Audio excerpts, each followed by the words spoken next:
I-re-electionist Mayor Edwin Santiago ing manatiling standard bearer ning Partido Liberal para king mayoralty race king syudad ning San Fernando. Rin binalaos dating 3rd District Congressman Oscar Rodriguez ing kandidatura king San Fernando ay ning balita ng Patricia Mamangon.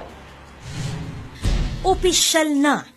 Inimekyabe dating 3rd District Congressman Oscar Rodriguez king mayoral race king syudad San Fernando. Kaibat ng mayari ning deadline para king substitution dareng kandidato king Commission on Elections sinyang Webis November 29. Inari ng Rodriguez ing spekulasyon na tagalyayti king pekamata sa pwesto king syudad kalaban i-re-electionist Mayor Edwin Santiago at Kapitan Vilma Kaluwag. Kabang belita na ring Mayor Santiago inyang gatpanapon ning Webis na manatili ang standard bearer ning Partido Liberal.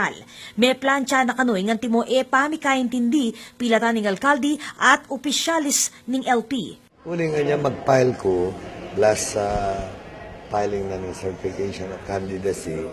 Even yung leadership, may sabi kami na pisan metong iya ing probinsya.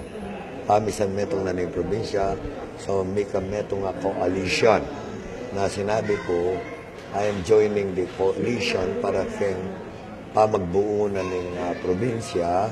So I be representing the city of San Fernando as liberal and pambilan for the local party. Patunay kano itining pamisasan metong kareng manungkulan king probinsya at pamanalakaran mo naman king orihinal a partidong liberal. May klaro na yung ganaganami. Sabi na kami magmula kang Senator Kiko Pangilinan, ang popa kang Ibn VP, Vice President Lenny Robredo, na still in Syudad San Fernando pami isang metong na yan ng Liberal Party. Uling yung original Liberal Party kaya dating Congressman, dating Mayor Oscar Rodriguez.